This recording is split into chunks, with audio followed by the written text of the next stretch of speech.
Hello, Smart Money Tree podcast listeners. Welcome to this week's show. My name is Kirk Chisholm, and I will be your host.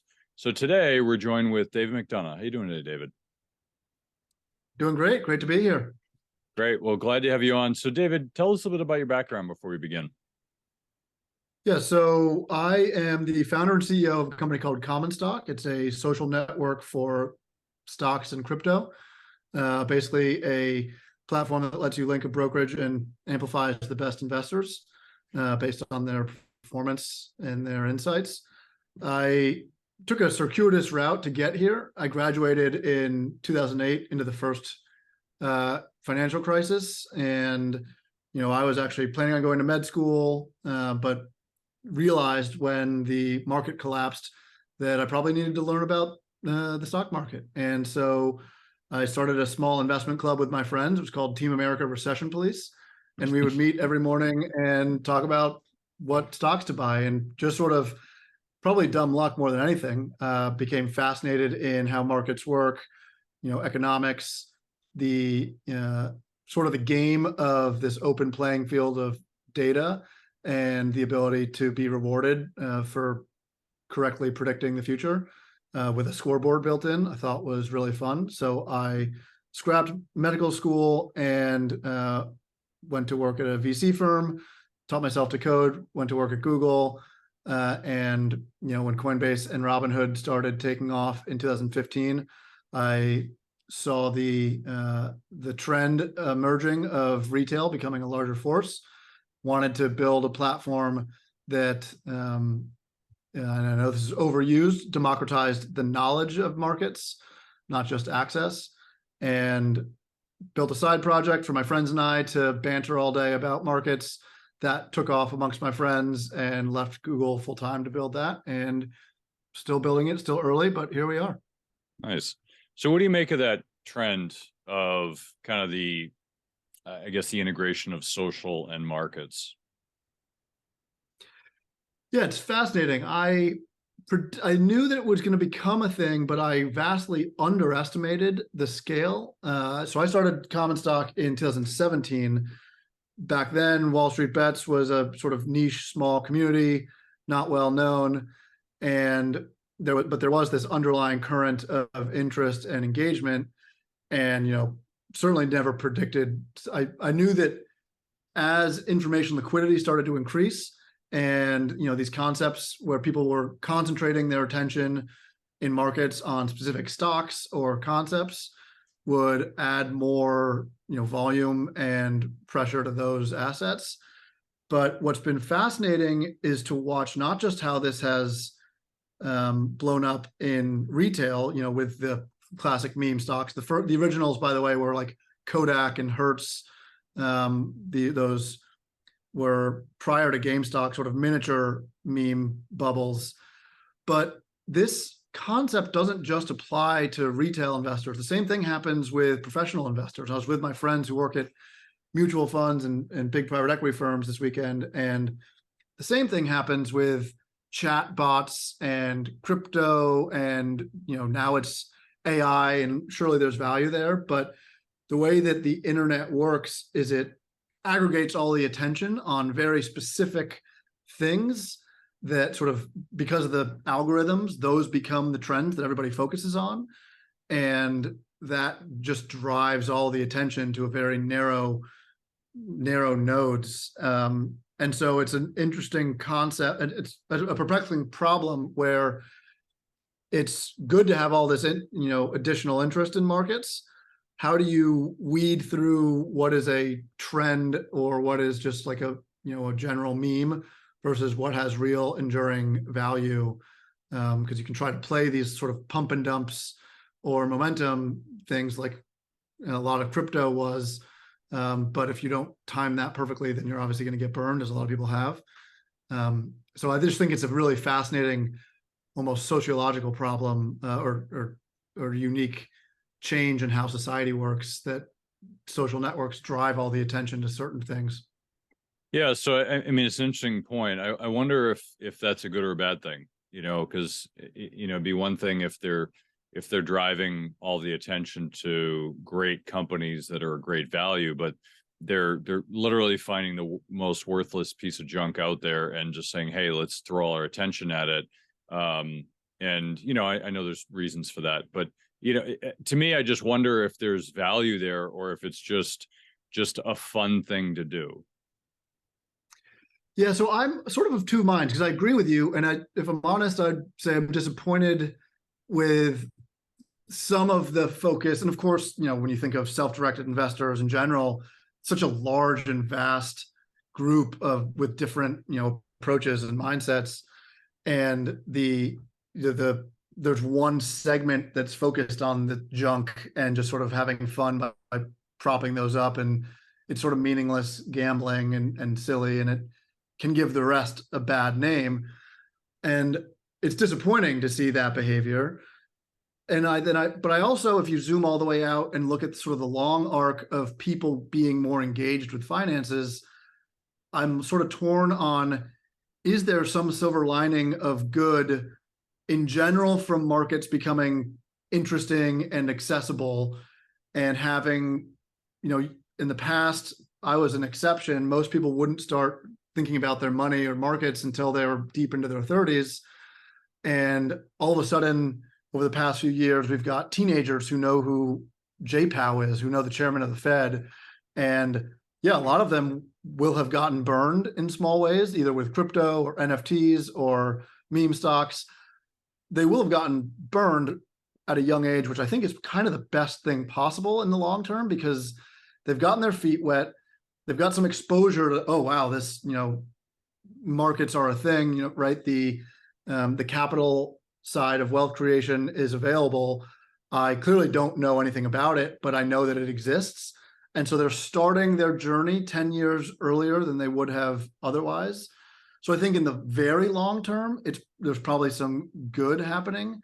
In the short term, the volatility and the antics of people, at least making somewhat inexperienced, you have to factor in some of the inequality that's happening, where you kind of don't blame younger people for taking bigger, higher risk swings because the traditional wealth building opportunities just aren't at their fingertips, right? I think I saw a stat yesterday where wages have gone up 20% or something, 30% over the past 20 or 30 years, and house prices have gone up 200%, right? So there is a logical incentive to people taking 10x swings, because otherwise they can't really buy a house.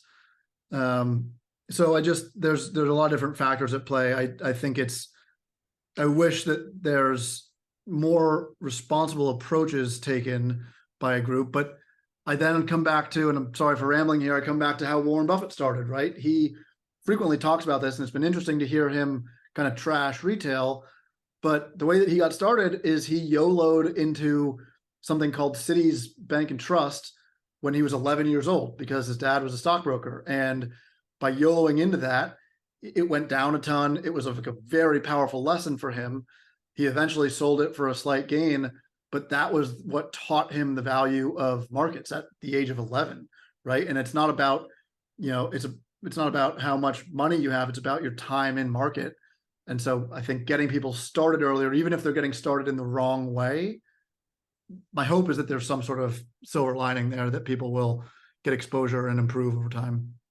Yeah, it's interesting because, I think about my first experiences, and, I started in college in 99 and was investing, and it was interesting because it was easy, right? And you made some money, lost some money, you did some stupid things and no idea what I was doing. But, it was small money, right? If I lost it, whatever, so it's a cost of education. I mean, the cost of college was immense, and this was small in comparison.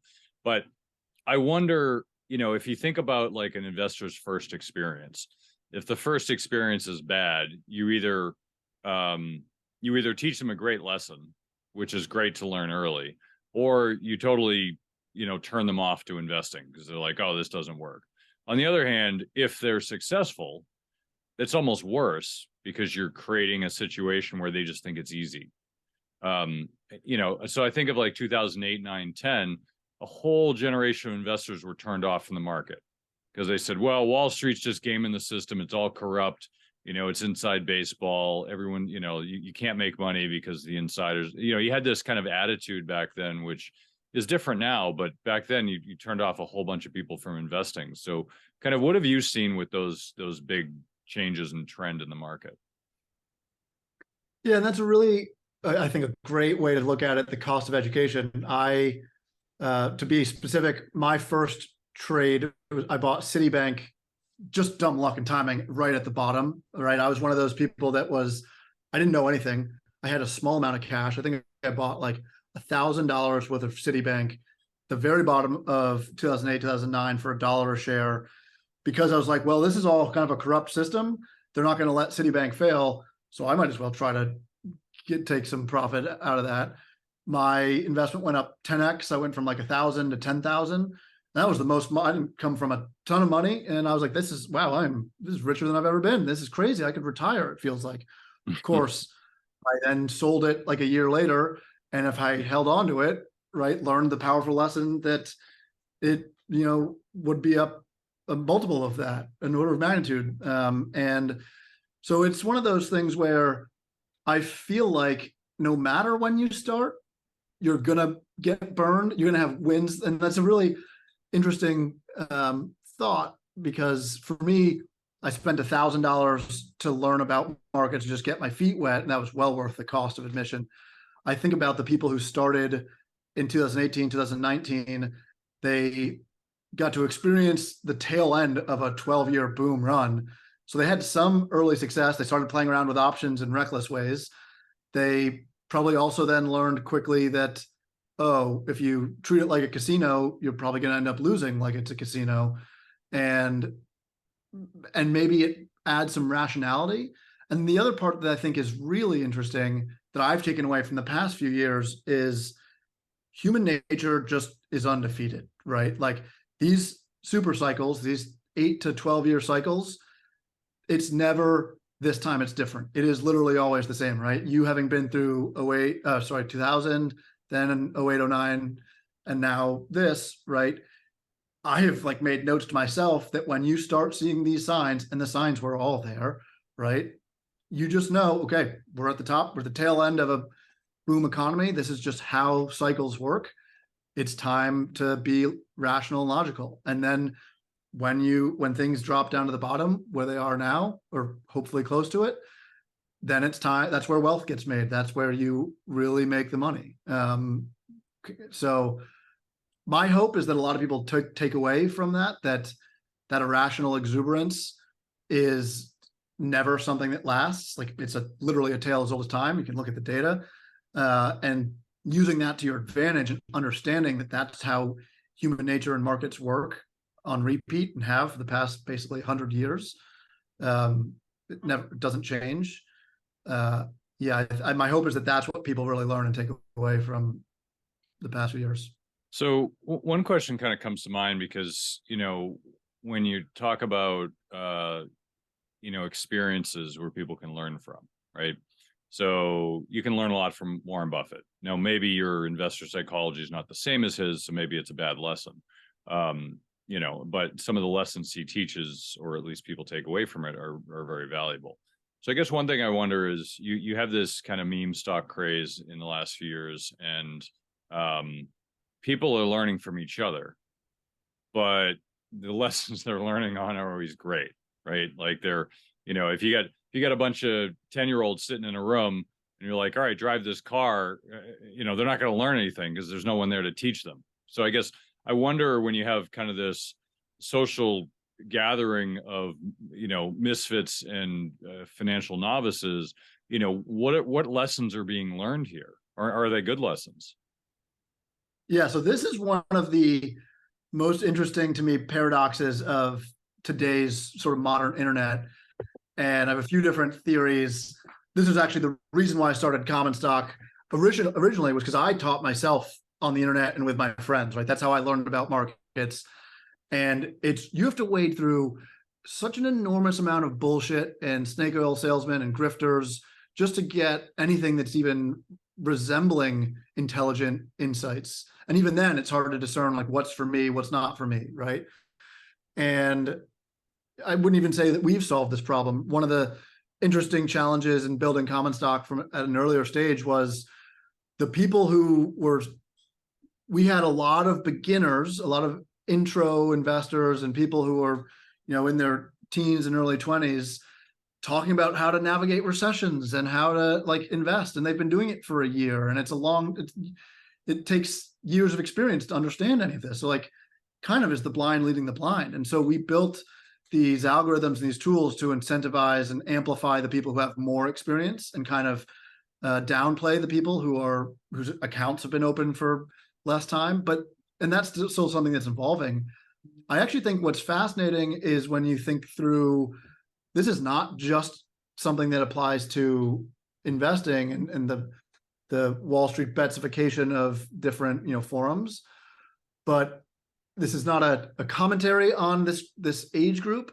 But what I see is that people who are raised on social media and on these networks, it feels like the approach is to just be confident, and there's this overconfidence, and that's how you become an influencer or a creator.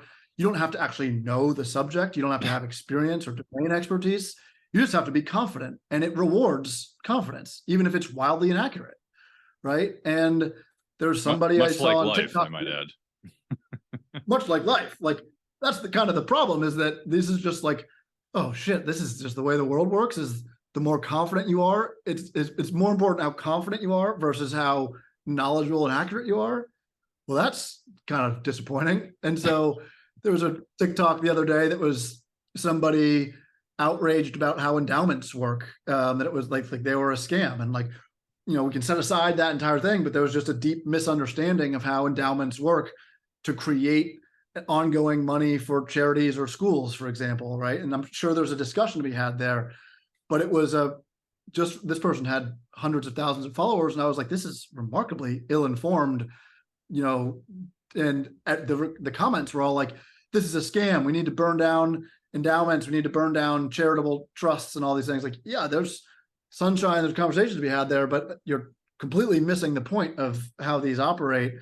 And so I don't have an answer for you. I'm just like, this is my perspective on, I wish people were better on the internet and it was more rewarded to say, I don't know, or I'm not an expert in this, or I'm actually learning, I'm trying to learn and improve, versus this overconfidence of I'm an expert, even though you've got a 16-year-old trying to explain how to weather a recession that they've never been through.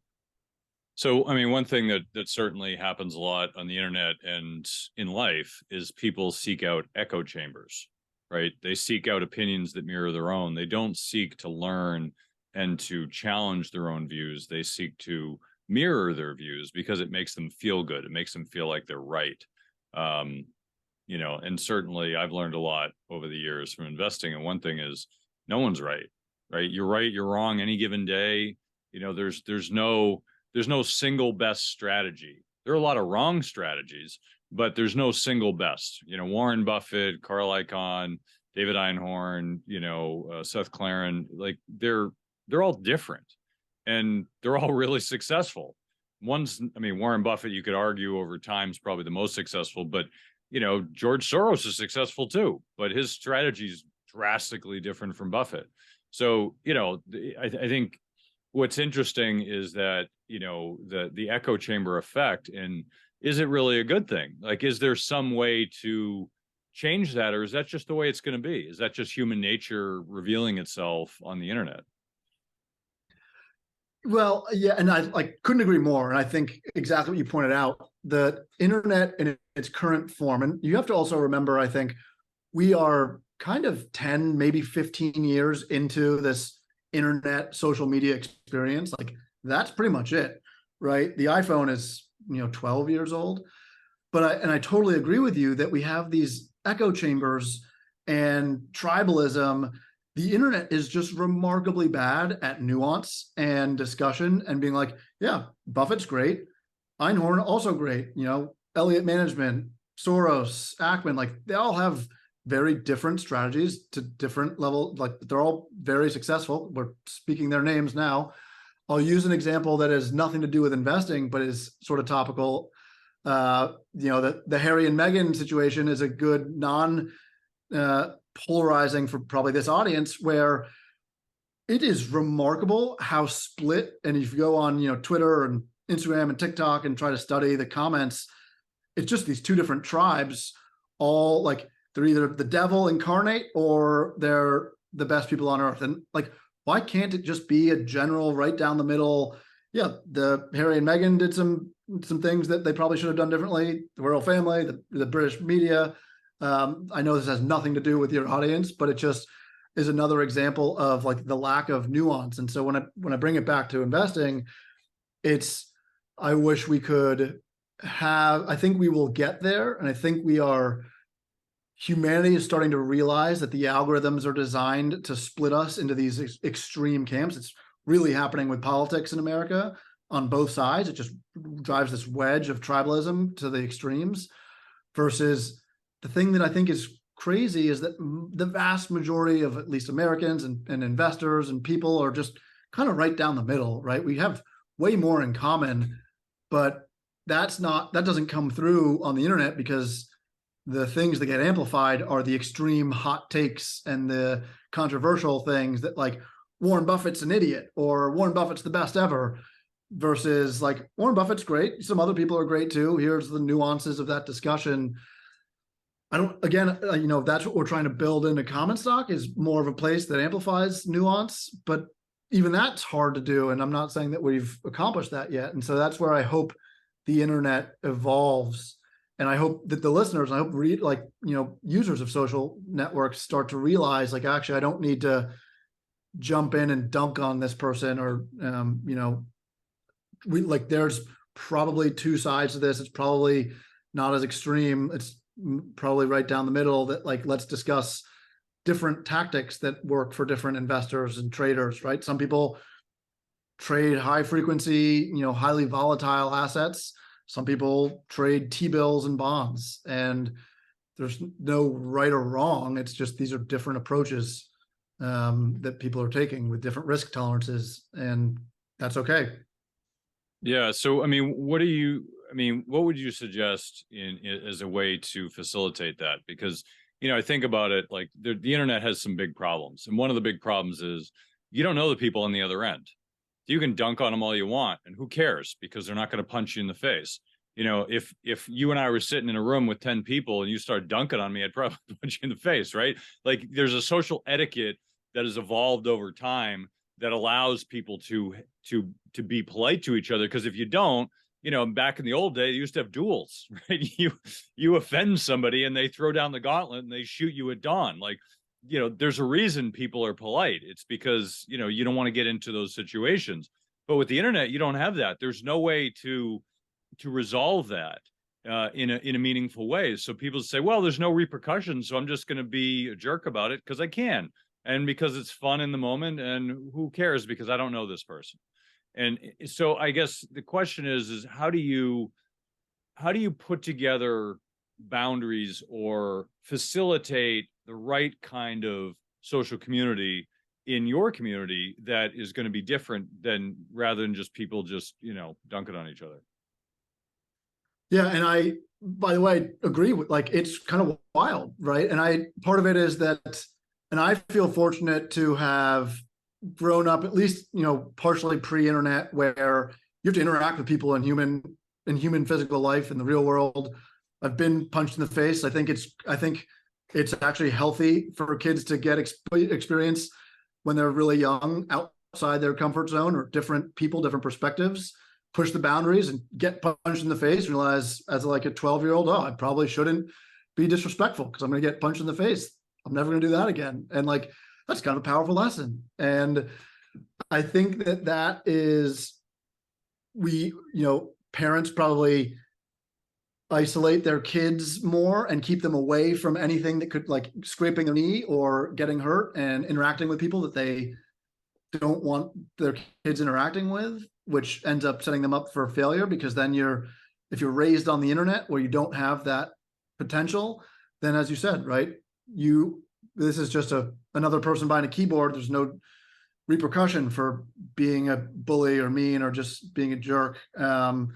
And what we've attempted to do and continue to build out is some way to validate and verify that it's a real person on the other end. And we do that by linking your brokerage, right? So you can validate that you're an actual investor, and here's your approach. If you are a penny stock guru day trader, that's fine, but that's not for our community. We're not going to amplify that type of content, right? That's not for us.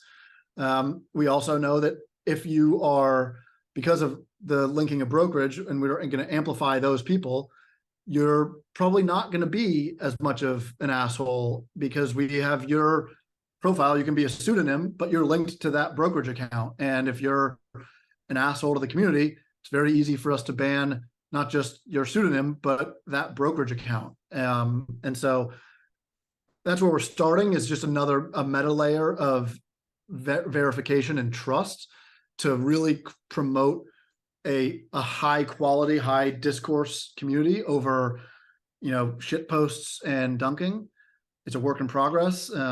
But that, we also have this concept of amplifying the best content. So likes are weighted by the value of the portfolio behind it, right? So in theory, getting a like from Warren Buffett should probably weigh more than a like from my little sister, because Warren Buffett knows more about investing. And so it's not about the absolute number of likes. It's about the value of the people behind those likes. You can think of it like applying Google's PageRank algorithm to a social network. And, it's a lot of little things like that that help us create signal to amplify smart, good content over, and incentivize good content over rewarding, caustic, controversial hot takes and dunking. So how do you keep the fake news from kind of destroying the community? Somebody comes out and just says, hey, I'm going to do, basically a pump and dump, like, oh, you got to try this new thing. And then it turns out to be false. I mean, because you don't know what people know. And I think there's one thing I've learned over the years is no one knows anything.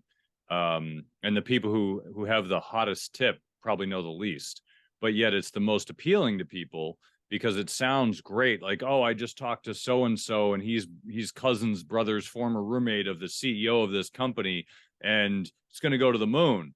And you're like, wow, he's got some inside tip, and it's so attractive to people, even though it's illegal and probably 99% of the chance it's wrong.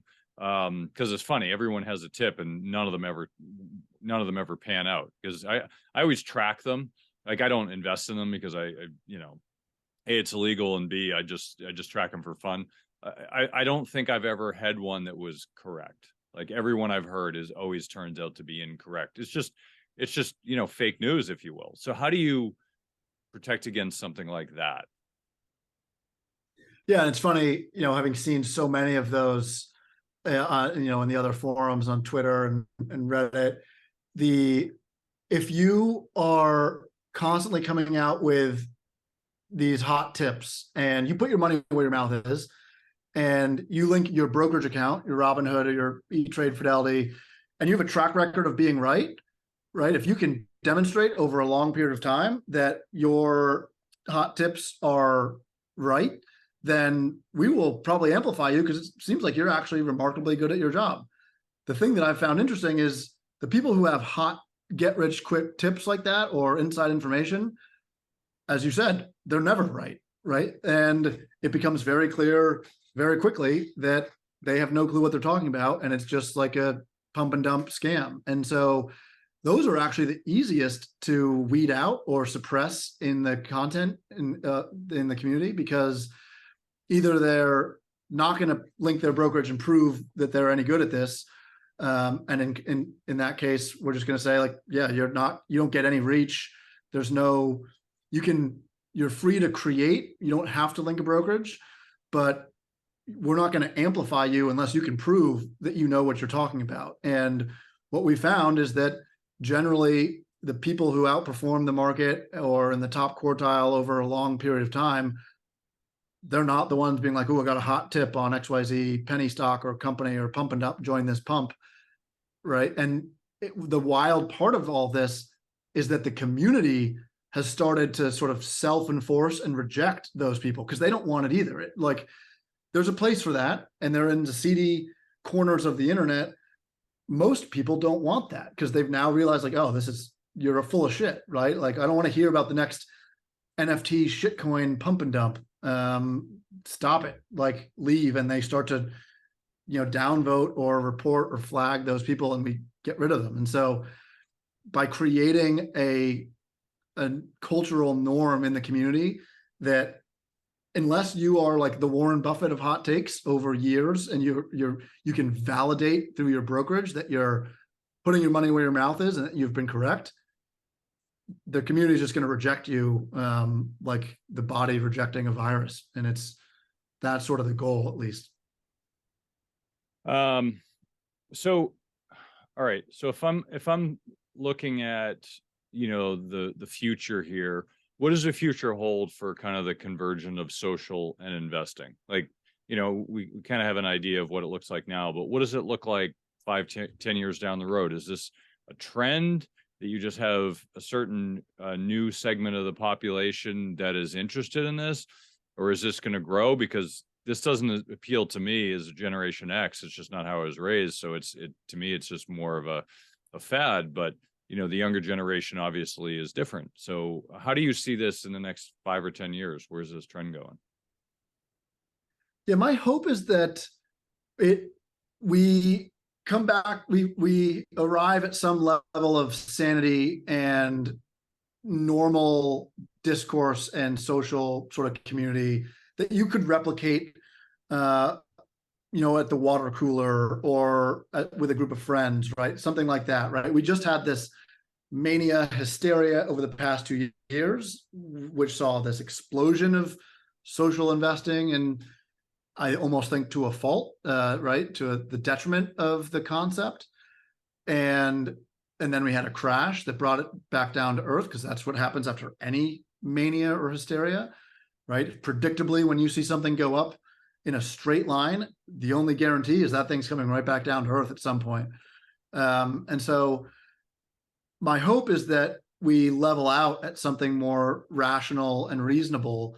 And it doesn't have to look like pump and dumps or meme stocks, right? It can, as a elder millennial, I'll say, right? The way that I learned was just, talking to friends in small groups, investment clubs, the water cooler, things that are more rational. And, our hope is to create the Bloomberg for retail that's more of the chat side of the Bloomberg terminal. So you have a lot of respectable, intelligent people sharing knowledge and insights, but their first response is, I was wrong, or I don't know, right? Or like, it's the first step in baseball is backwards, right? Let me think about how I could be wrong. And that's a good thing versus screw you, I'm right, here's the next hot thing.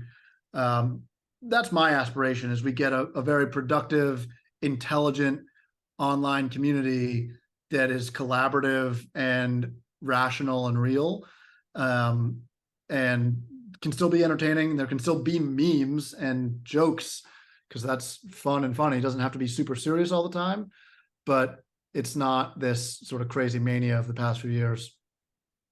So do you find that the community kind of sticks with investing? Because, one thing that always comes up, and, this is kind of one of our unspoken rules on the show, is we try to stay away from politics, not because it's not fun. I could sit here all day and talk politics and have a blast at it, at the ridiculousness of it, every day. But I just think it's just so, I don't want to say it's beneath me, but it's just so useless. Like a bunch of people arguing with each other over things that they have no control over. What's the point? So how do you keep things like politics out of it? Because it I don't want to say it ruins the community, but it will tend to shade the community in one direction or another, which will tend to create a more of an echo chamber. Yeah, that's a really challenging one. And I grew up, for context, on Capitol Hill, like right next to the Capitol. I, like you, I like politics, but I think it's insane, right? Like on both sides, it's just craziness. And it's almost at this point amusing to just make fun of, and it's disappointing that this is like the world that we live in, literally on both extremes.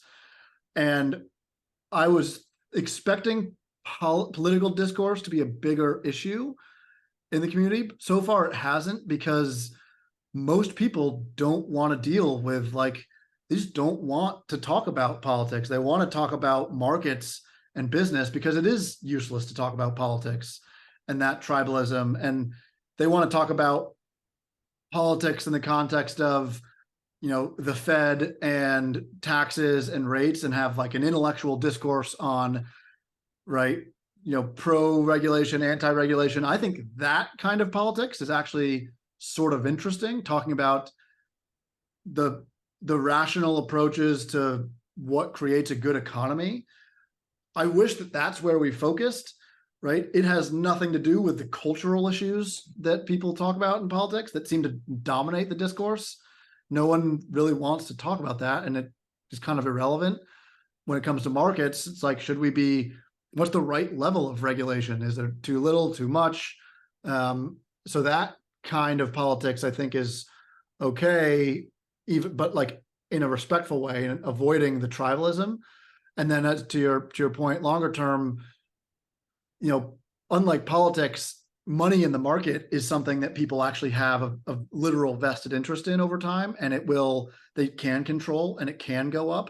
So evaluating how the government might impact business and economics in the companies can actually improve your bottom line. And if you already have money in the market, you are interested in that over time, and you will continue to increase your interest over time, even if that interest will vary. Right now we're in a bear market, people will check out for a little bit, but then they'll come back when markets start going back up. And that's just a natural part of the cycle.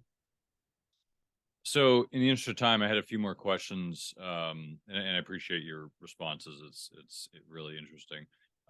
So I wanted to ask two more questions before we wrap up. And one is, robo-advisors were a big trend in a bull market. It was, so easy a caveman could do it. And hey, how do we reduce the costs and get the advice of a financial advisor at low cost? And there was that big trend, but now we're in a bear market, which of course they haven't really experienced. So what are kind of your thoughts on, robo-advisors, passive investing in bear markets? Yeah, it's sort of you get what you pay for. And this is where it comes down to the nuance of everyone has a different incentive and different strategy, different goals. I think having some amount of your money in a robo-advisor is not a bad thing. And, having some amount of your money in wealth management or self-directed or more actively managed accounts is good, right? This is where there's no one size fits all. I think robo-advisors were a convenient and easy way a place for people to put their money. But ultimately, I think the challenge with robos as a business is the set it and forget it model of finance is ultimately not super helpful, because the forget it part, right? The forget it part applies to your money and your money compounding over time. But I think having more reason to engage, right, with, and as a wealth manager, having somebody who is making active decisions for you or helping you direct your money, right? There's different approaches and probably different allocations that someone should take, right? In terms of portfolio theory, I might have 5% of my cash in high risk, like ultra high risk assets. A large portion is in safe, longer term tech assets, and a portion is in lower risk passive, and then T-bills and things like that. So there's just different allocations. But I ultimately think robos will struggle to deliver on the promise. And yeah, there's probably just a mix of places where people should be putting their money. Honestly, you would know better than I would, because I can only invest for myself and where I am in life, and wanting a higher risk appetite, which means more exposure to tech, which I'm okay with, versus somebody who's, let's say, more experienced might want lower risk and more wealth preservation. And I think the problem with the robos is that they all kind of, just like social media, they all are going to arrive and revert back to the mean. So, there's not a lot of alpha generation or upside there necessarily. Yeah, no, agreed. And the last question I want to ask has to do with regulations. Now, I know you deal with the crypto community as well, so I'm curious your thoughts on regulations. I know when the Wall Street Bets crowd started, really moving the needle and causing a hedge fund to fail, which I thought was hilarious, and the outcry from the hedge fund community that this is wrong and there needs to be regulations on the fact that they do this to each other every single day.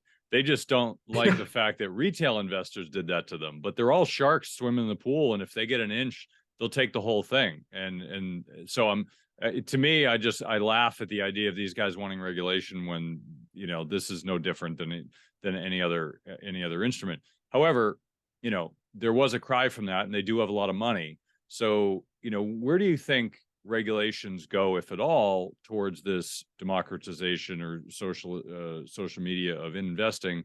And then as a side note, I'd ask as a follow-up for the crypto question, because you deal with crypto, and what you think regulations are there.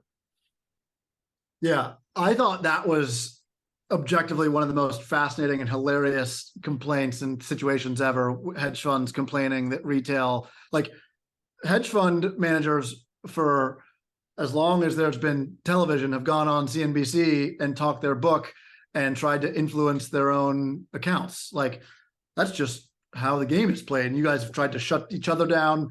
Hell, think of the Icon Ackman conversation from forever ago, right? Like, yep. Retail just figured out that, they could participate and they could create their own, platform and channel for doing it. It's literally the exact same thing. So I thought that was just hilarious to watch play out. I don't think any regulation comes there. It's a matter of free speech, and the Supreme Court has ruled that, talking about what you buy and sell, as long as you're not giving specific personalized advice to somebody for money, is right. It's a constitutionally protected right to free speech to say, I think that Tesla is XYZ, and here's my rationale. And the government shouldn't be allowed to restrict you in that sense. Of course, you also have these gurus and scammers who are trying to take advantage of people, which I think should be regulated. And then when it comes to crypto, it's a while. I mean, we're watching the space rightfully go through a reckoning because, the more I experienced it, the more I fortunately saw some of these red flags. Like, this has all the hallmark signs of just scams across the board. Like, where is this free money coming from? None of this is really adding up. I can't prove it. Maybe I'm not smart enough, but so many people kept saying, you just don't get where all these yields are coming from and all this money. And I talked to FTX and I talked to their team about, they wanted to invest in common stock. They were looking at acquiring us, and just none of it passed the sniff test. This was like 6 or 8 months ago. And it was like, this is very unprofessional. Like, it's a bunch of kids in a college dorm room, right? None of this adds up. Where is this money coming from? And we kind of shut down the conversation, and I didn't have any real data points, but it's like, this just, if it looks too good to be true, it is too good to be true. And lo and behold, it obviously was. They wanted our assets to fill their hole. And I'm generally on the less regulation side of things and the laissez-faire, like, let the market figure it out. But at some point, we've got so many scammers and nefarious people taking advantage of others that you have to crack down and regulate. And I actually think the SEC is doing a poor job regulating the things that matter, and they're focused on like talking points and trying to regulate the things that don't matter. And so that's where I would be hopeful that the regulators focus on actual bad actors versus trying to get media wins, I guess. But that's a tale as old as time. So who knows? I think they'll start regulating crypto a little bit more, but they know that they're in a bind because they don't want to anger, alienate, such a large audience? I don't know. Yeah, it's a tough question. I think I'm in the same boat as you. I'm a laissez-faire kind of guy, and I think, obviously when the government tries to regulate something, it's a sign of the times that they're taking it seriously. So in some ways it's good, but also they hinder innovation and other things when they come in to regulate. It's like the internet. They didn't tax the internet till a few years ago, which was great. It allowed a lot of innovation, allowed people to push the envelope, and yes, it hurt non-internet based businesses for a while, but at the end of the day, if you're trying to incentivize people to change their habits, you have to really incentivize them. You can't just just give them a piece of candy. You have to really make it attractive. So yeah, I find it interesting. Yeah. I'm glad you made that decision. I found that people's behaviors speak a lot to them as people. Like, you hear these stories about SBF going into meetings and playing games, not paying attention, and like that's just an a-hole thing to do. I there's no other way to put it. You just be an arrogant ass in a meeting, then that just tells a lot about your character. I don't care if it's the new generation. Maybe I know they're not all like that, but to me that's just not good etiquette. So there's usually more under the surface, but it has been funny. There've been some funny stuff have come out of that. I feel like an old man yelling at the cloud situation, but I think that arrogance has been sort of normalized amongst the youths. I don't, as you said, like there's a lot of, the majority are good, well-meaning people, but we've sort of normalized that approach and tacitly said it's okay when it's not. And I think we're finally coming back to reality, which is like, yeah, you're a dick if you're playing games and being disrespectful to people. That's not cool. It doesn't make you smart. That makes you an asshole that no one wants to deal with. And turns out we were right. You are a massive fraud. And to your other point, like, I think it's a really fascinating intellectual challenge where we need to regulate crypto to some degree, but we also, the more we regulate, the more we push it offshore and creates new problems. So it's a sort of damned if you do, damned if you don't. I don't know. It'll be interesting to follow, though. So I guess in the interest of time, we got to wrap it up here. But David, I really appreciate you coming on the show and sharing your wisdom with us. This has been great. And so, any final thoughts you can leave our listeners with, and where can people find more about you? No, you can find more about me and our approach at commonstock.com. But I think the final thought that I would leave is what you just said, which is a great one, which is, do what I guess I think of an elegant way to put this. Pay attention to what I do, not what I say, right? It's the actions speak louder than words. Be a good person, be genuine, be respectful, and you'll be amazed how far that takes you in life if you're earnest versus being an asshole. It was always going to backfire in the long run. Just like invest in your own reputation and being a good person, and that'll take you where you need to go. Great. Well, so where can people find more about you and your company? Commonstock.com. Come check out the community and add your insights, and let's all outperform the market together. Awesome. Well, David, thanks for joining us, and we'll have you back in the future because I know this trend is not going away. Likewise. Well, great chatting. Appreciate it. Thanks for having me. Hey, Doug, did you hear? We're giving away free money. Well, I'll tell you about it in a minute, but before I do, there's a saying in the mining community, well, precious metals mining, that is. The saying is that if you want the best deals, you have to be in the room. Now, you're probably thinking, what does it mean to be in the room? Well, I'll tell you. Being in the room means that you're on the short list of people who get invited to be a part of the best deals. These are the deals that most investors will never have access to. You mean like IPOs? Nope, IPOs are chump change. Those are for retail investors, small potatoes. That's nothing compared to these deals. These deals would have you salivating to get access to them. Once you know they exist, you will never look at investing the same way again. I almost don't want to even tell you that they exist because it will ruin your thinking of how the investing world really works. Now, you might be excited that these deals exist, but you only have access to the deals if you're an insider, or in the room as they call it. Now, as loyal listeners to the show, I'm going to give you a chance to be in the room. Money Tree Investing Podcast has created the Insiders Club.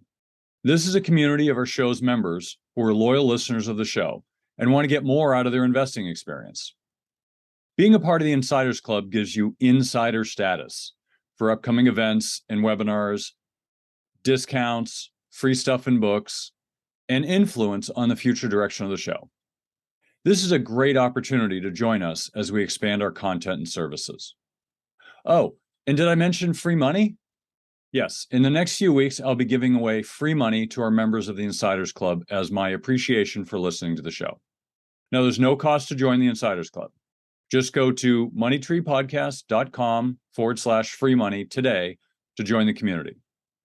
That's www.moneytreepodcast.com/free money. I hope to see you in the room.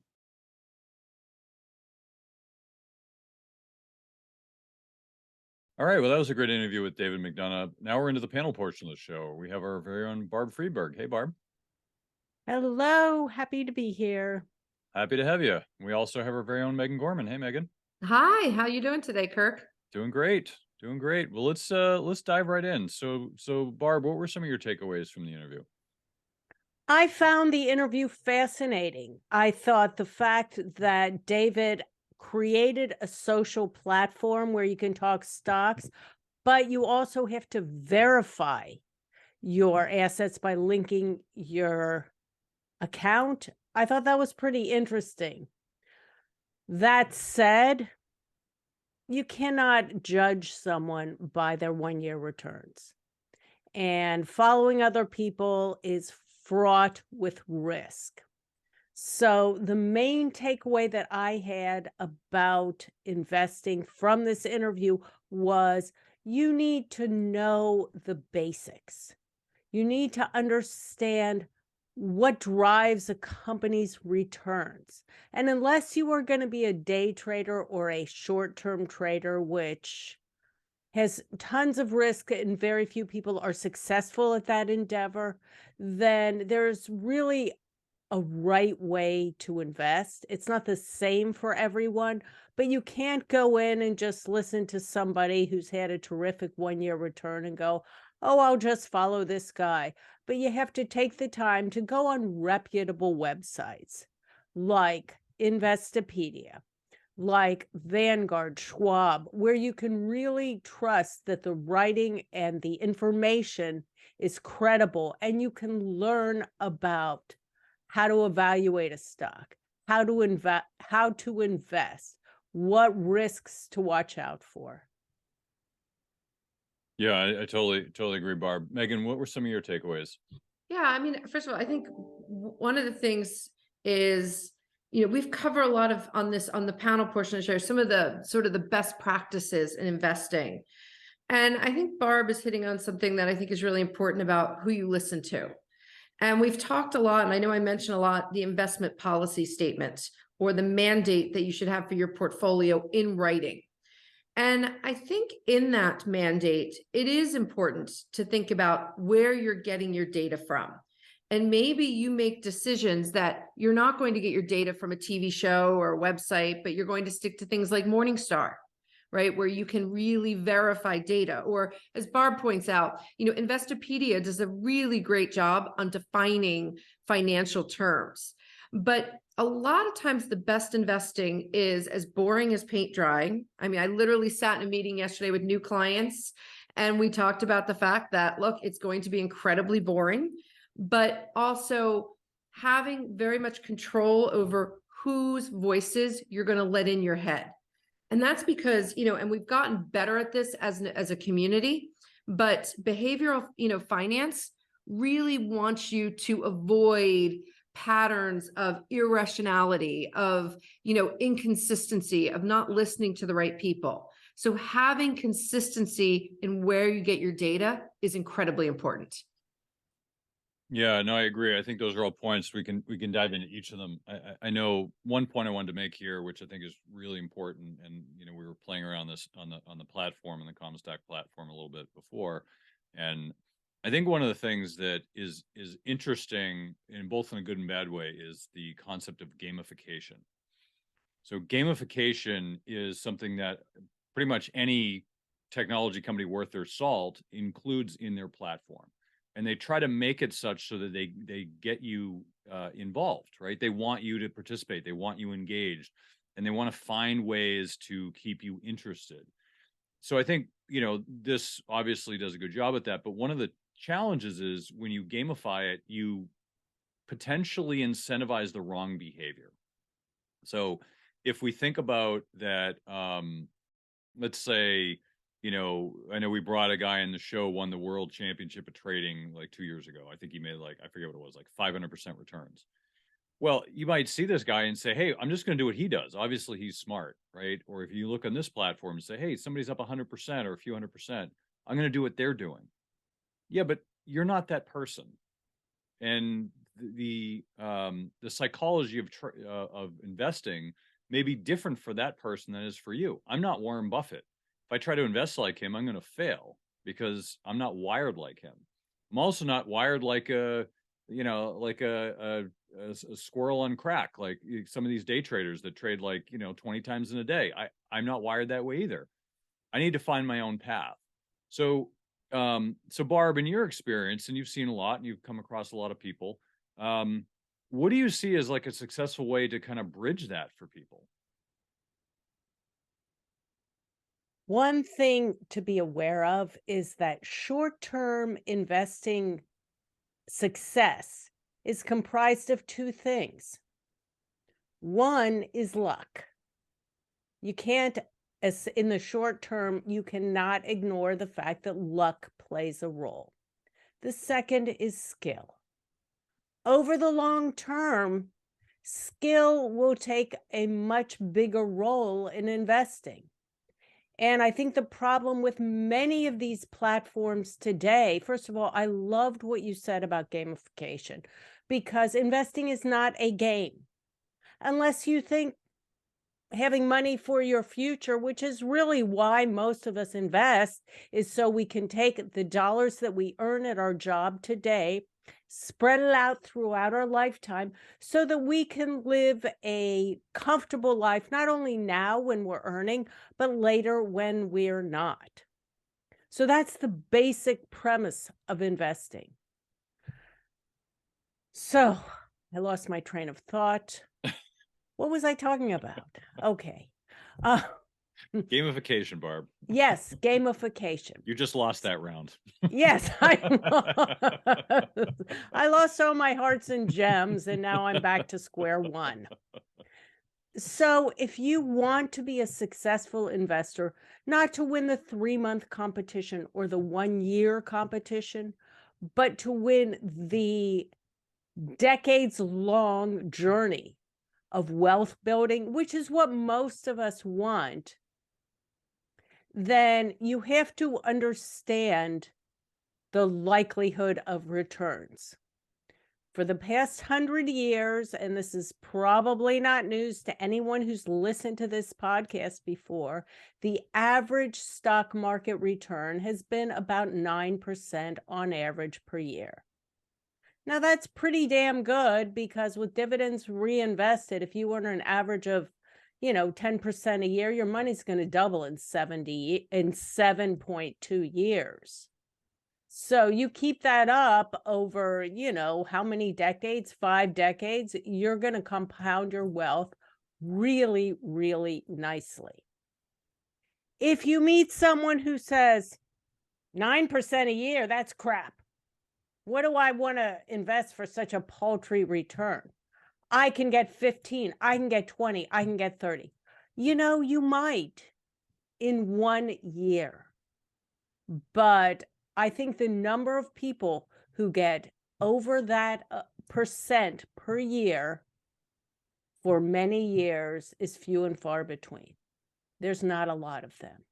And so you have to understand the expectations of what investing can do for you and what it should do for you. Yeah, I think that's a great point, Barb. And we'll kind of come back to that a little bit. I mean, those of you who listen to the show know we interviewed Annie Duke a few months ago, and this was like her big point was, luck versus skill, and the gamification of a lot of this kind of comes into play. So yeah, actually, Kirk, I have to chime in because I'm in the middle of reading her book, Quit. And for those who didn't listen to that episode, she was a world-class poker player. She's super, super smart, and she talks about expected returns a lot. And there's so much knowledge and information if you want to be a successful investor that isn't learned on a chat room. So anyhow, go back, but shoot me if I've just been talking too much about this, but you really have to get a lot of education so you understand you're investing in a company when you buy a stock. You're investing in the future prospects of that company and whether that company is going to succeed or not. In the short term, the price of that company is going to go up and down regularly. Look, I think this week the aggregate S&P 500 dropped 3%. I mean, okay, over the long term, you're still gaining 9% a year. It's funny in listening to this, and I agree with Barb, Kirk, that your comments on gamification really, really astute there. I think one of the things that I think about is how we learn about money. And I go back to when I was in high school, which now is 30 years ago, but I do know they still do this. Early on, you can do the stock market game. I don't know, Kirk, if you did it, or Barb, if you did that. And what I always, at the time I thought as a teenager, wow, I'm learning about investing, right? And it's competitive and it plays into, testosterone and being, being on teams and so on. And when you think about that, that is actually the complete wrong way to learn about the markets, right? Because you're trying to win in a very short period of time, really without understanding the true fundamentals of what you're investing in, but you're looking for the things with the quickest pop. And so I think, as you take a lot of the comments that Barb has talked about and what Kirk has talked about, I think it goes into also how do you, if you have children, how do you want to introduce them to the markets? Because this gamification of the investing world, the meme stocks and crypto and all of that is really a lot of the bad behaviors of investing and not the good behaviors that we should be learning. And so as much as the stock market game was fun in the moment, it really doesn't teach the right things. And it's really about teaching the boring parts of investing, the patience, the time in the market, and how important it is to be long-term about it. So that was sort of my takeaway when you said the word, Kirk, gamification, was just, it took me right back to high school. Yeah, it's interesting. I remember a game, the stock market game. I don't remember specifically what it was, but I remember there's a few iterations of that I certainly participated in. But I find it interesting if I think about like all of my experience growing up. Like when I was in college, they had an investment club at the college. Whatever, some alumni gave them $100,000 and said, "All right, just invest it." And it was always this fascinating process where they're trying to teach you, but the person in charge didn't really know what they're doing. And they didn't allow you to actually do anything fun or interesting. It was like, all right, we got to invest in some large cap stocks. Like, what are we doing here? Like, I had an intern at one point who had one of these at his college. I think it was Bentley. And he came up with some great ideas. And the ideas actually would have done really well. I had another intern who was a different college, and he said I think it was like 2008 or something like that. He's like, I think we should get higher in cash. And like, no, you got to be invested. Like, it was long term. And he's like, well, I just could have saved them from losing half of the amount, but instead it went down 50% because they didn't listen to me. So I think, I don't really know what the right path is, right? Because if we think of those examples, right, that's an example you're trying to teach somebody live, but you're not really teaching them because they're not allowing you to do anything. They're saying, oh, well, pick a stock, and then 20 people pick a stock, and then they pick the stock out of the 20. It's like, well, you didn't really do anything, and you picked like Apple or GM or something that's boring. Well, none of the kids give a crap about GM, right? That doesn't mean anything. Like, Apple means more because it's probably more in their wheelhouse. It's something they've experienced with. It's a company they know, or Microsoft, or the tech companies that they spend all their time with. I think those are potentially really good opportunities that colleges can provide, but I think they need to structure it differently. I think it's poorly structured in that on the surface, it gets people interested, but once you get in there, it's kind of like, well, this stinks. You're just basically doing whatever you want. You're not listening to me. So I think there needs be some redesign in those, but the gamification, I think, I really like what David's done here, because I think, if you think about the new generation, Barb, Megan, myself, we're from a different generation than these Gen Z or whatever the next one is. I don't know if they're going to A after that, but these younger kids that are learning all this stuff, they have a different culture than we have, right? For my culture, it was all about being tough. Like if you weren't, you identified as tough because everyone was tough. You had to be. Like it was just, you were latchkey kids. The younger generation has helicopter parents. It's not about being tough. It's about having friends and having social circles, and that's more important because it's part of their culture. So I think this is great, and it's a great tool to help the younger generation. But I think the challenge still comes back is you're rewarding the one or two people who are succeeding, and everyone's going to try to mimic them. And is that the best thing to do? I don't know. I'm not sure. But Megan, you had mentioned that certainly investing should be boring. Mhm. And nobody wants to hear that, right? We're listening to a podcast. Nobody wants to hear a boring podcast. So Right. how do you incentivize people to do boring behavior? Well, look, I mean, some of this is very analytical work, right? Because you have to understand, what are you trying to achieve by growing your portfolio at a certain rate of return?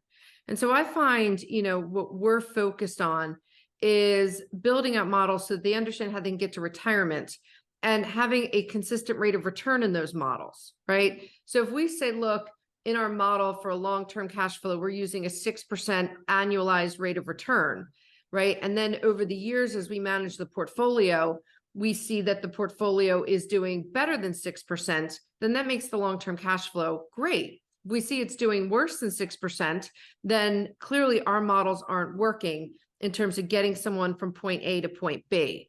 So I think it's really trying to get people to understand that investing and in return is just one of many components that create financial success.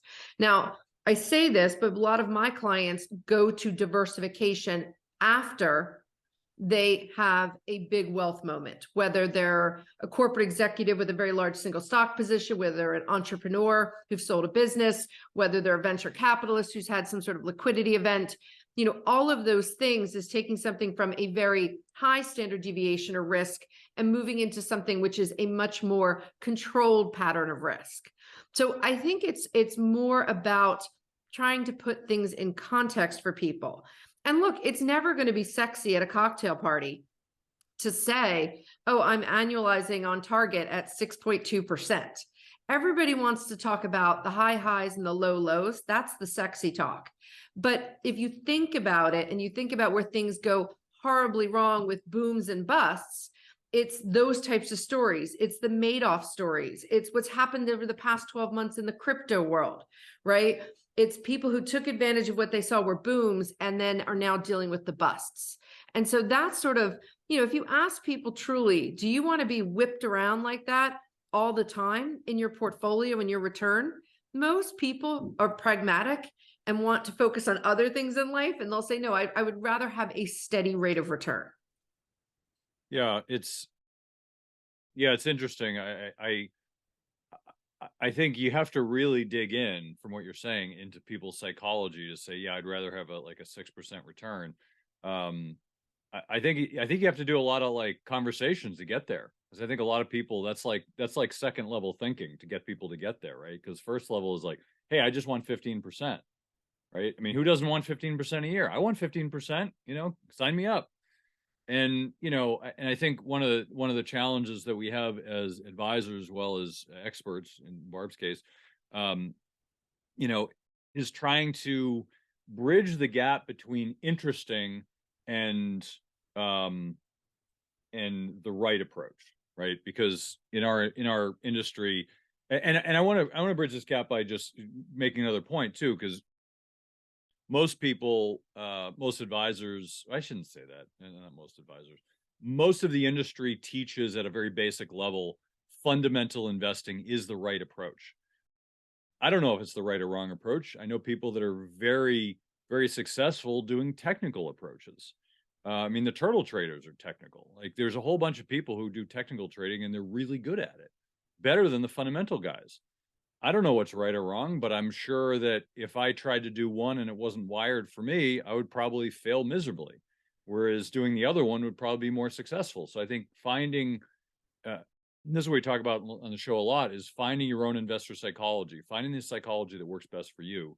Because if you're trying to do a successful strategy that someone else has done and it's not how you're wired, you're probably going to fail. And I think one of the challenges that we have as an industry is we try to force people into like a bucket. Like, this is your bucket. You need to do it this way because this is the way everyone else is doing it. And I think you're setting people up for failure by doing that. But then the challenge is what's the right bucket? I mean, there's a lot of wrong buckets, right? There's a ton of wrong buckets that people say, oh, you want to invest in penny stocks. Well, I don't know if that's the right bucket. It's probably wrong for most people, but it looks good. So Barb, how do you when you're educating people, like how do you kind of go to that level, which is you could invest so many ways. Like how do you help people find the right bucket, or what do you suggest people do to find the right bucket? That's a great question, Kirk.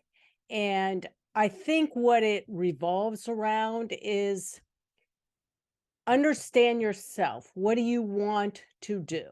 What are your goals? Because if your goal is to try and get huge alpha, which means alpha is the percentage above the average market return. And if you really, that's what you want to do, then you've got to be prepared that you're going to take a lot of risks and you may lose a lot of money. If you are someone that says, look, market returns are great, I'm happy with a average, not every year, but average 9% stock return, average 5% bond return, in percentages that make sense for me. If I'm younger, maybe 70% stocks, 30% bonds.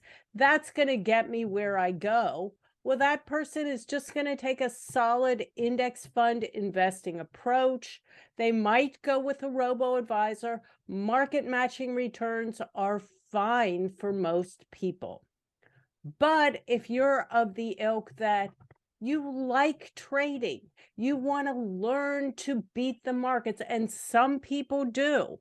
And like Kirk said, look, I am not a fan of technical trading. But that doesn't mean that some people are not successful technical traders. They are.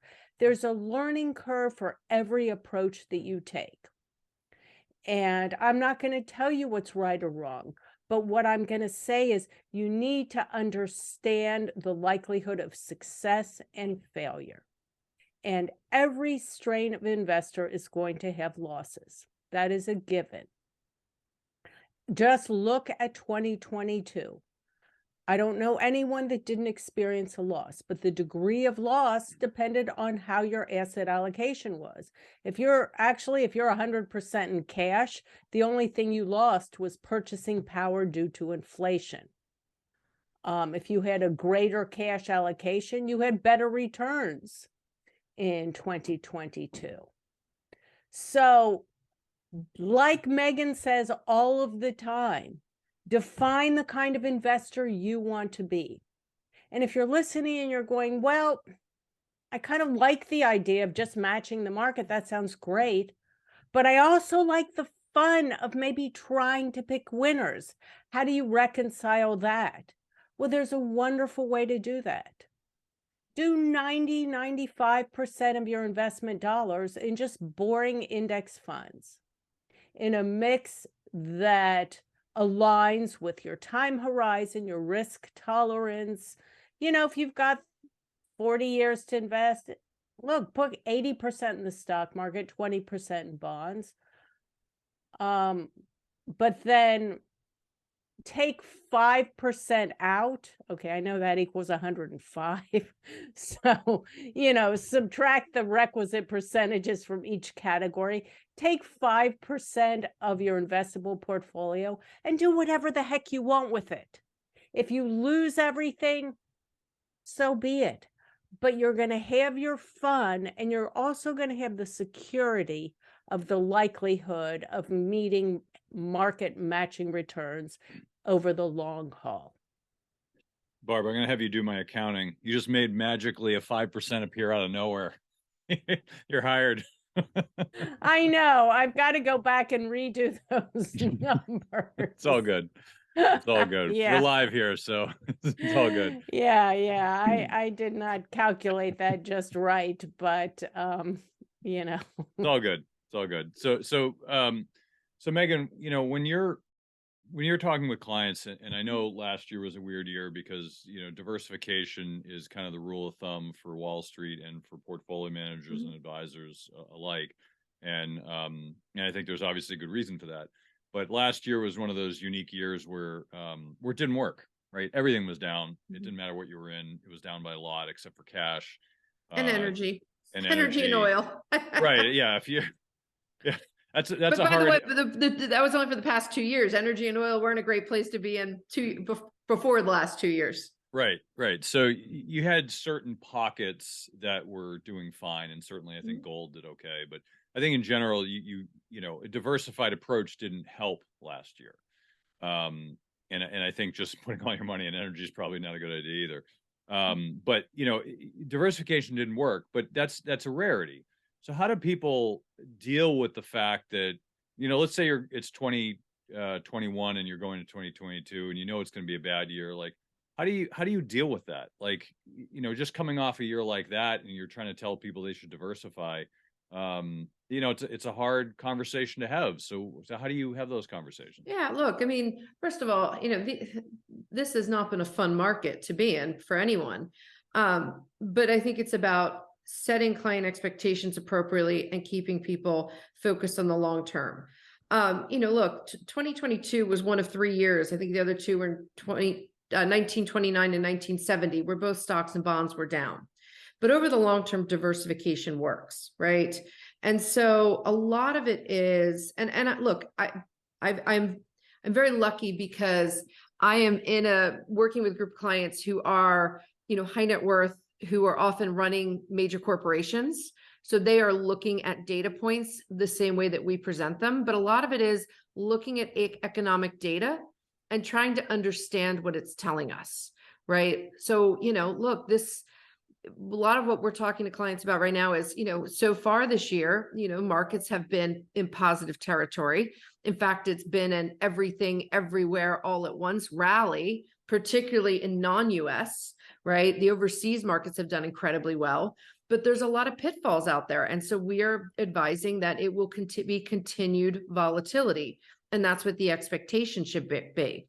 And then I think it's letting clients and investors understand what are the potential pitfalls out there. Right now, China's reopening is a potential challenge to lowering inflation, right? So, what does that mean for their portfolios? And really just trying to put things in context. But I would tell people, look, the best way to sort of manage your emotions through these types of markets is not to listen to, the investment channels, not to just read random blogs, but look for legitimate sources of information.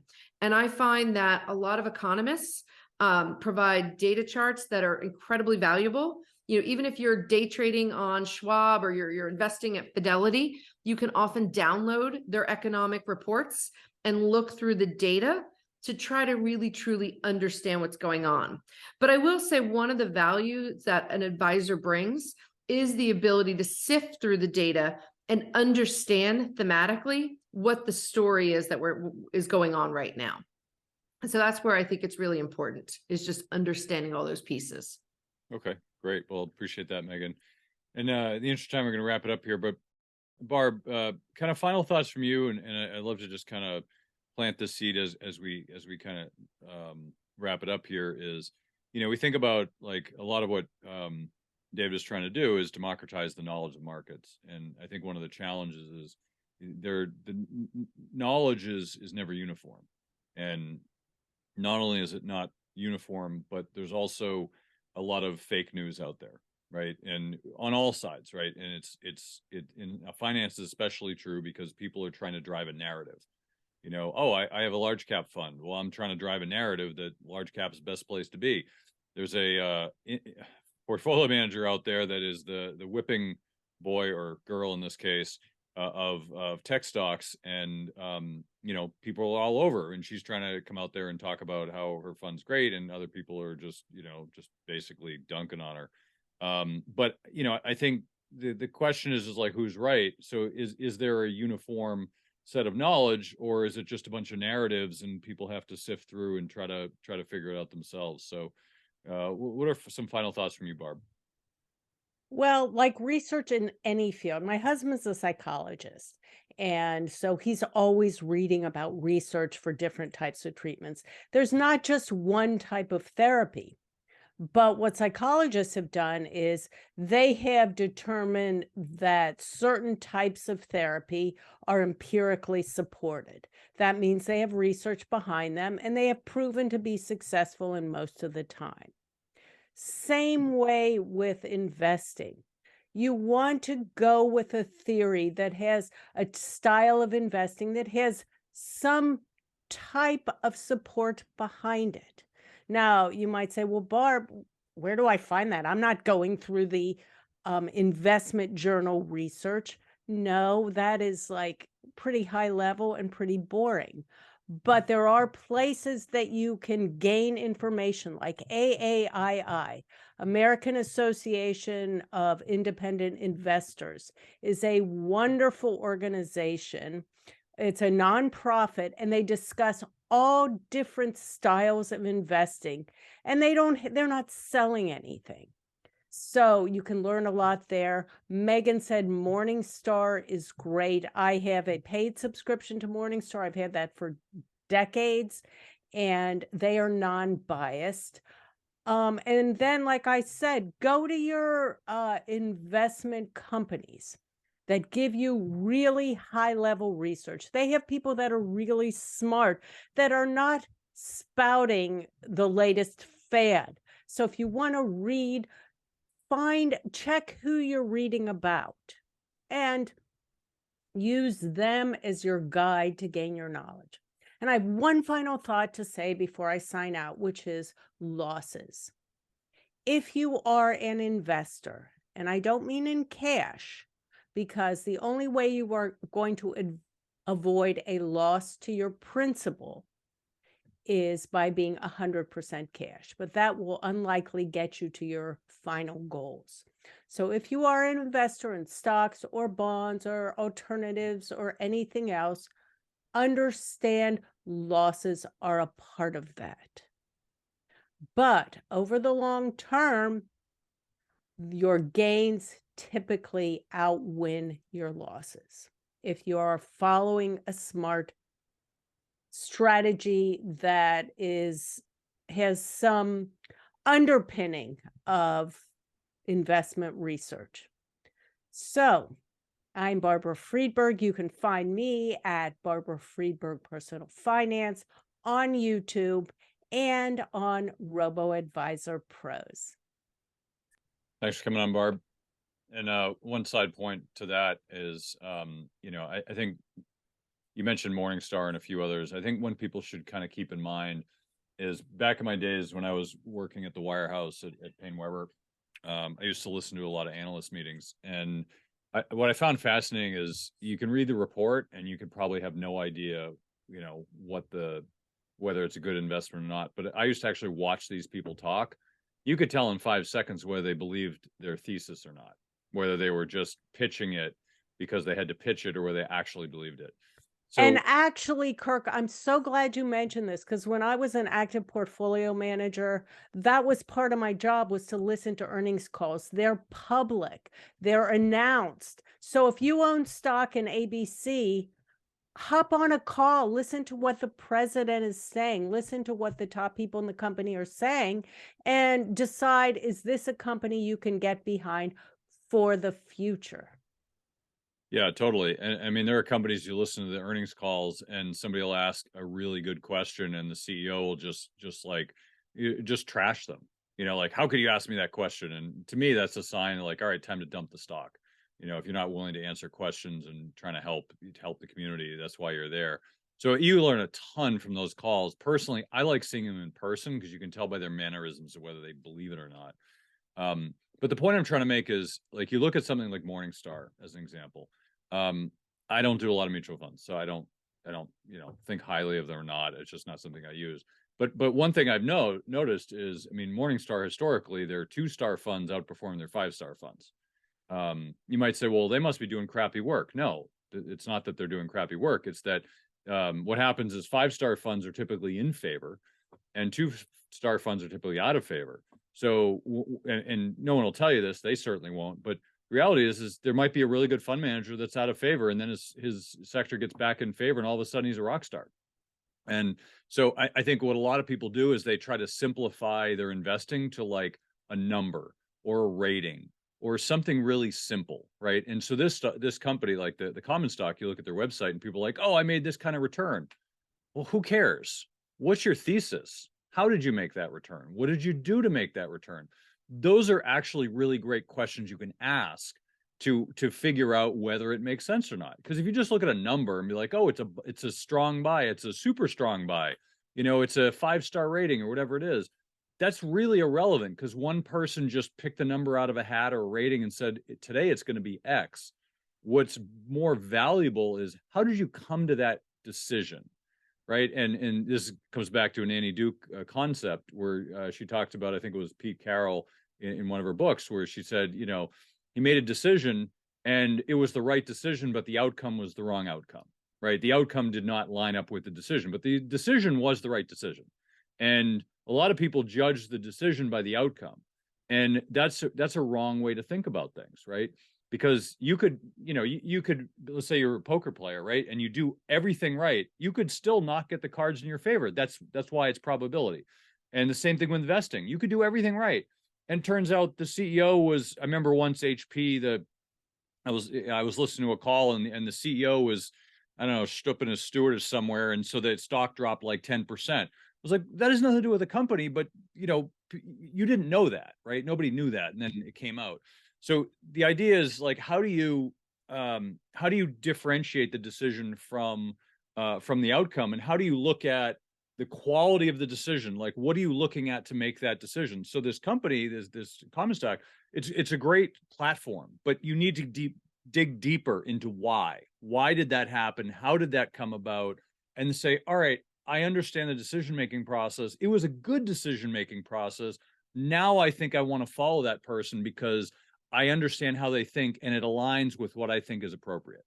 So, I think, we've gone into a lot of the psychology of investing today, which is great because I think it's important. But Megan, some final thoughts from you. Yeah, I just want to toggle on to what Barb talked about. One other place that I like to read to understand what's going on in the markets is actually not an investment site. It's Ian Bremmer, who's a political scientist, has a group called G0 Media. And they give very good context about what is going on in the world, which I think is incredibly important, as portfolios today should not be US centric. And so I think it gives very good context to what you're seeing in the markets when you understand what's going on behind the scenes with different countries and how their international relations impact it. So again, I think overall, the best investing is like paint drying. Use your investment policy statement. So on that note, I'm Megan Gorman. You can find me at Forbes.com. Thanks for having me on, Kirk. Thanks for coming on, Megan. That's the show for this week. Thank you again for joining us on Money Tree Investing Podcast. My name's Kirk Chisholm, Wealth Manager of Innovative Advisor Group. We don't just manage your wealth, we make your life better. You can find more about me at innovativewealth.com. And of course, you can find me every week here on this show. You can also check out our show at Money Tree Investing Podcast. On our website, you'll have access to the show notes, resources, and the archive shows. Please remember to subscribe on our YouTube channel for immediate access to the new shows when they're released. When you subscribe to the show, it allows us to get access to some of the top minds of investing in personal finance. While you're here, please leave a comment and question if you want us to address it on the show. Have a great week ahead, and remember, no one will care about your money like you do, so invest in your life.